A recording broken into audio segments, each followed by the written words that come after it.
బిచ్చగాడైనా బలిసునోడైనా పోరాడేది పైసల కోసమే. మరి తేడా ఎక్కడ వస్తుంది అంటే ఆ పైసలు ఒకరికి బతుకునిస్తే ఇంకొకరికి బలుపునిస్తుంది. ధనవంతుడు వేలకు తింటాడు, ముష్టివాడు కూడా వేలకు తింటాడు.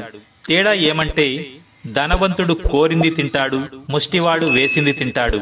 కోరింది తినేవాడు కర్మయోగి, వేసింది తినేవాడు భక్తి యోగి. డబ్బును పొదుపు చేసేవాడు జీవితంలో ఎదుగుతాడు.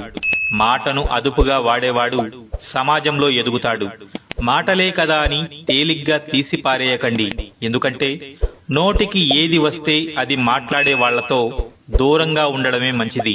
ఎందుకంటే అటువంటి వారు ఎన్నాళ్ల బంధాన్నైనా ఒక్క మాటతో తెంచేయగలరు.